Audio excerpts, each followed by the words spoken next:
આજે આપણે બનાવીશું 1 કપ સૂજીમાંથી, એ પણ એટલો ટેસ્ટી નાસ્તો કે બાળકો કે નાના મોટા બધાને, જો ઘરમાં તમને કાંઈ ભાવતું ન હોય તો તમે આ રીતે 1 કપ સૂજીમાંથી તમે એકદમ સરસ નાસ્તો એટલે કે સૂજી પોકેટ આજે આપણે બનાવીશું.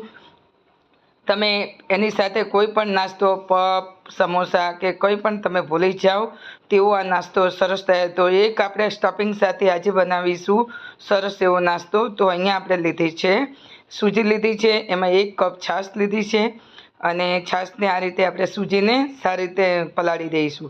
બહુ ના પલળે તો કંઈ વાંધો નહીં, પછી આપણે એમાં જ્યારે આપણે વેજીટેબલ બધા ઉમેરીશું ત્યારે, અને અત્યારે બહુ સૂજીને પલાળવાની જરૂર. ત્યારબાદ અહીંયા બધા વેજીટેબલ, ડુંગળી, કેપ્સિકમ અને ગાજર અને કોબીસ અને 1 કાચું બટાકું લીધું છે.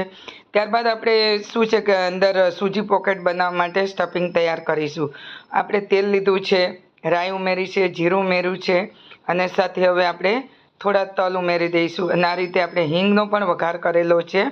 અને હવે આપણે વઘાર થઈ જાય એટલે એમાં આ રીતે હિંગ અંદર ઉમેરી દઈશું. અને ત્યારબાદ આપણે એને સરખું ચલાવી દઈશું અને થોડું લસણ અંદર ઉમેરેલું છે.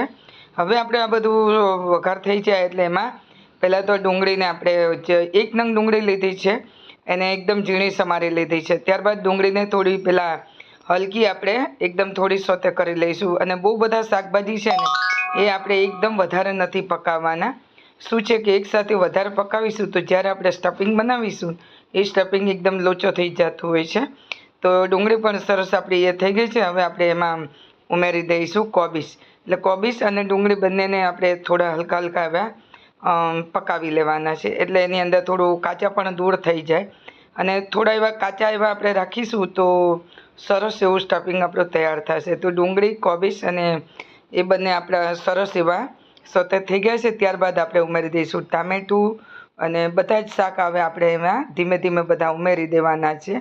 આવી રીતે આપણે એકસાથે હવે કેપ્સિકમ અને આપણે એ બધું સાથે ઉમેરી દેવાનું છે. અને પછી આપણે આ બધા શાકને સારી રીતે આપણે એને ચલાવી લઈશું. અને હવે મસાલામાં જો તમારે કંઈ પણ ઉમેરવું હોય તો તમે તીખાશ માટે મરી પાવડર છે કે કંઈ પણ તમે લીલા મરચાંની પેસ્ટ કે એવું તમે ઉમેરી શકો છો. હવે આપણે ત્યારબાદ બધું સરસ એવું પાકી ગયું છે, તેમાં આપણે કાચો બટાકો અંદર આ રીતે મેં છીણીને એને પાણીમાં ઉમેરી દીધો હતો એટલે કાળો ન પડે. ત્યારબાદ આપણે સ્વાદ અનુસાર મીઠું લઈશું અને હવે આપણે એને સારી રીતે બધું ચલાવીને સ્ટફિંગ તૈયાર કરીશું. તો આવી રીતે આપણે સ્ટફિંગ સરસ એવું આપણું પાકી જાય ત્યાં સુધી થોડીવાર માટે રાખીશું હલકા એવા. તો હવે આપણા સરસ એવા શાકભાજી પણ સરસ પાકી ગયા છે અને સ્ટફિંગ આપણું તૈયાર થઈ ગયું છે. તો હવે આપણે આને જો તમારે કોઈ પણ તમારે પનીર છે, ચીઝ છે, જે તમારે ઉમેરવું હોય તો તમે ઉમેરીશું, પણ એના વગર પણ આ નાસ્તો તો એટલો ટેસ્ટી બને છે. તો હવે આપણે સરસ રીતે પકાવી લીધું છે, સ્ટફિંગ તૈયાર થઈ ગયું છે. અને હવે આને આપણે ગેસ બંધ કરી દઈશું. આ રીતે કઢાઈ છોડી દે ત્યાં સુધી આપણે એને પકાવી લેવાનું છે. હવે આપણે આને ગેસ બંધ કરી દઈશું અને ત્યારબાદ ઠંડુ થવા મૂકીશું.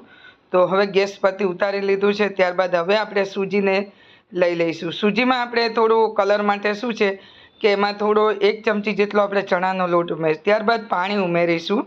પાણી ઉમેરીને આ રીતે ચણાનો લોટને સારી રીતે આપણે ચલાવી લઈશું અને પછી આપણે મિક્સર જારમાં લઈ લેવાનું છે. તો સૂજી આપણી સરસ પલળી ગઈ છે અને ચણાનો લોટ ઉમેરી દે અને આ જ વાસણમાં આપણે ફરી પાછું લઈ લઈશું. તો આપણે બહુ વધારે વાસણને બગાડવાની જરૂર નથી. હવે આપણે મિક્સરમાં આ 1 વાટકી ભરીને પાણી ઉમેરી દઈશું.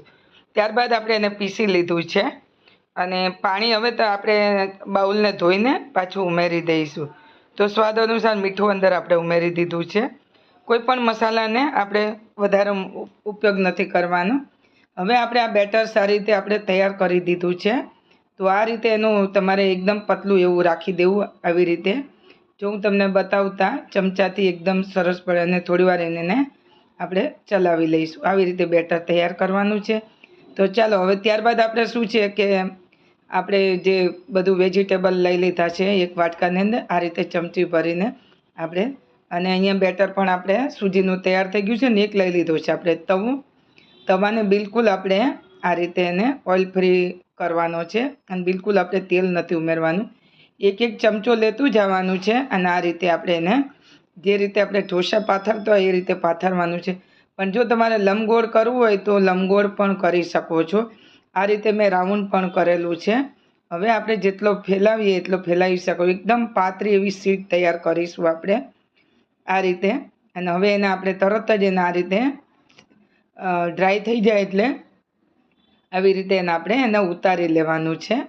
તો હવે આપણે આ રીતે ઉતારી અને બીજો પણ હું તમને એ રીતે તૈયાર કરી. તો આ રીતે આપણે બનાવી લીધો છે. ફરી પાછું આપણે બીજો પણ એ રીતે શીટ તૈયાર કરીશું. આવી રીતે 1 ચમચો ભરીને બેટર તમારે લઈ લેવાનું અને આવી રીતે પતલું પતલું ફેલાવી દેવાનું અને આ રીતે રાઉન્ડ રાઉન્ડ કરતું જવાનું. એટલે એકદમ પતલી તમારી શીટ્સ તૈયાર થશે. અને ગેસ ફ્લેમ એકદમ સ્લો રાખવી.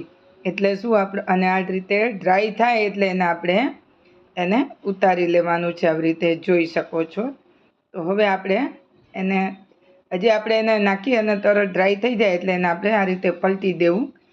તો હવે આપણે એને ઉતારી લઈશું ને આવી રીતે આપણે બધી શીટ તૈયાર કરી લઈશું. તો જોઈ શકો છો એને એકદમ શેકાવા નહીં દેવાનું અને આવી રીતે એને આપણે નીચે ઉતારતું જવું અને તૈયાર કરતું જવું. એકદમ પતલી શીટ એવી તૈયાર થશે. તો હવે આપણે આ રીતે બધી શીટ તૈયાર કરી લીધી છે અને ફરી પાછી એક શીટ આપણે લઈ લઈશું. જોઈ શકો છો એકદમ પતલી અને સરસ એવી તૈયાર થાય છે. હવે આપણે ફરી પાછી આને આપણે તવા ઉપર મૂકીશું અને આવી રીતે બધા જ આપણે તૈયાર કરી લેવાના છે.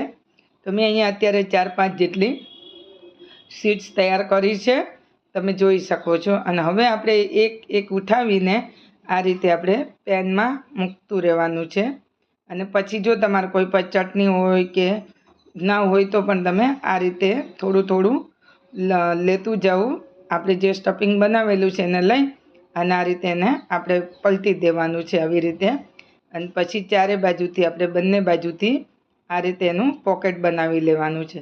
આ રીતે નાસ્તો બનાવેલો બધા બાળકોને ખૂબ પસંદ આવશે. અને જો તમારે બટર કે કંઈ લગાડવું હોય તો પણ આપણે કંઈ પણ લગાવ્યું નથી, કોઈ પણ તેલનો ઉપયોગ નથી કર્યો. જો તમારે લગાવવું હોય તો થોડું તમે લગાવી શકો છો. તો આ રીતે આજે આપણે બનાવીશું બિલકુલ તેલનો ઉપયોગ કર્યા વગર. એટલે કે સૂજી પોકેટ. તો આવી રીતે આપણે બંને સાઈડ એને વાળી દેવાનું અને એને આ રીતે પોકેટ આપણે તૈયાર કરી. આ કે તમને આ રેસીપી ખૂબ પસંદ આવી હશે. તો આ રેસીપી તમને જરૂર પસંદ આવશે. અને જો વિડીયો પસંદ આવી જાય તો વિડીયોને જોતાં તમે એક લાઈક કરી દેજો. અને ચેનલ પર નવા આવ્યા હોય તો સબસ્ક્રાઈબ કરવાનું ભૂલતા નહીં. તો બીજો હું અહીંયા આપણે ટોમેટો કેચઅપ લગાવું છું. આ રીતે થોડું લગાવીને તમે કોઈ પણ ચટણી કે તમે ચીઝ પનીર પણ તમે લગાવીને આવી રીતે બનાવી શકો છો. હવે આપણે આ રીતે બંને સાઈડ વાળી જે રીતે અગાઉ કર્યા છે એ રીતે વાળીને એને આ સાઈડ કરી દેવાનું અને પછી આવી રીતે બધો નાસ્તો તૈયાર કરી અને બનાવી લેવાનો. હવે એને આપણે થોડીવાર માટે આ રીતે મેં બધા જ બનાવી લીધા છે. અને આવી રીતે તમારે બનાવી એને બંને સાઈડ ઉલટ પુલટ કરતાં શેકી લેવાના છે.